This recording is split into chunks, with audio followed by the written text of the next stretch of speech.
दोस्तों आज आपके लिए sad love story in Hindi लेकर आए हैं। ये कहानी अनामिका और अयान की है। यह एक सैड लव स्टोरी है। दोस्तों आगे आप पढ़ेंगे अनामिका और अयान कैसे मिले और एक दूसरे से जुदा हुए। पूरी कहानी पढ़ने के बाद आपको ये कहानी कैसी लगी हमें कमेंट करके ज़रूर बताएं। धन्यवाद। अनामिका मध्य प्रदेश से दिल्ली कॉलेज के लिए आई थी और अयान राजस्थान से उसी कॉलेज में पढ़ने आया था। अयान एक सीधा साधा सा लड़का है जो ना लड़कियों से ज्यादा बात करता है और ना किसी से ज्यादा मतलब रखता है। अयान की यह बात अनामिका को बहुत अच्छी लगती है और वो किसी ना किसी बहाने से अयान से बात करने की कोशिश करती है।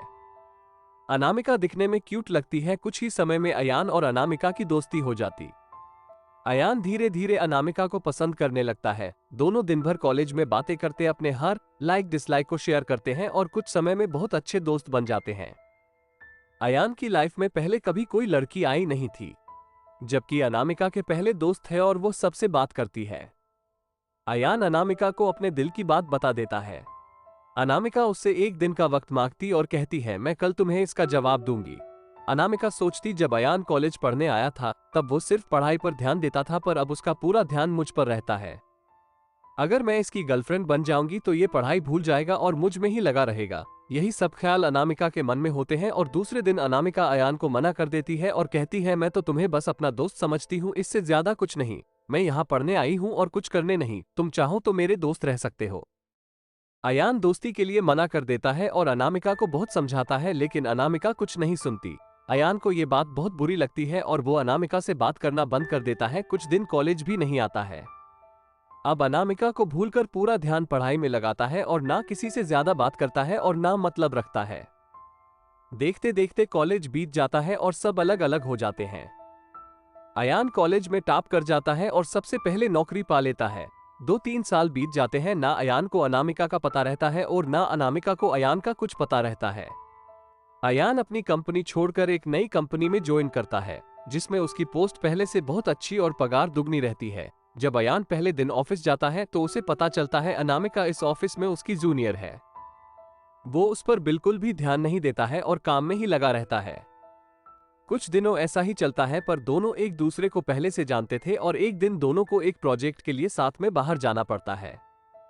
प्रोजेक्ट के बाद ना चाहते हुए भी अयान और अनामिका की बात होने लगती है। अनामिका अयान को समझाती है आखिर उसने उसको मना क्यों किया था। अयान को अनामिका की बात समझ आ जाती है और दोनों में गहरी दोस्ती फिर से हो जाती है। पूरे ऑफिस में दोनों की दोस्ती के चर्चे होने लगते हैं। अयान सीधा साधा लड़का रहता है, उसको ज्यादा कुछ समझ में नहीं आता है। अयान कुछ समय बाद अनामिका को डिनर पर ले जाकर फिर से प्यार का इजहार करता है। अनामिका इस बार अयान से मना नहीं करना चाहती, पर उसके पास कोई चारा नहीं है क्योंकि कुछ ही दिनों में उसकी शादी होने वाली रहती है। अनामिका अयान को अपनी शादी की बात बताती है। इस बार अयान का दिल पूरी तरह टूट जाता है। वो बिना कुछ कहे वहां से चला जाता है। अनामिका रात में सोचती है कि अयान से अच्छा लड़का मुझे कभी नहीं मिलेगा। वो फैसला करती है कि कल अयान को हाँ कर दूंगी और मम्मी पापा को अयान से शादी के लिए मना लूंगी। जब दूसरे दिन अनामिका ऑफिस जाती है तो उसको पता चलता है कि अयान ऑफिस छोड़कर चला गया और दोबारा कभी कंपनी में नहीं आएगा। जाते जाते अयान अनामिका को एक खत लिख जाता है। जिस दिन मैंने तुम्हें देखा था उसी दिन से मैं तुमसे प्यार करता हूं। मैं तुम्हें जिंदगी में कभी नहीं भूल पाऊंगा। तुम जहां भी रहो, जिसके साथ भी रहो, खुश रहो। अब इस जीवन में इस दर्द के साथ ही जिंदा रहूंगा। मैंने हमेशा तुमसे प्यार किया है और केवल प्यार किया है। तुम मेरी जिंदगी में आने वाली पहली और आखिरी लड़की हो। अब ना मेरी जिंदगी में कोई आएगा और ना मैं किसी को आने दूंगा। मैं बस अब तुम्हारी यादों में रहूंगा। आज के बाद पूरी जिंदगी में तुम्हें कभी अपनी शकल नहीं दिखाऊंगा। बस भगवान से यही दुआ करता हूं तुम जहां भी रहो खुश रहो और शादी के लिए बहुत बहुत शुभकामनाएं। अनामिका अयान को खोजने की बहुत कोशिश करती है, पर कई साल के बाद भी उसको अयान नहीं मिलता और वो अपने माँ बाप की पसंद के लड़के के साथ शादी कर लेती।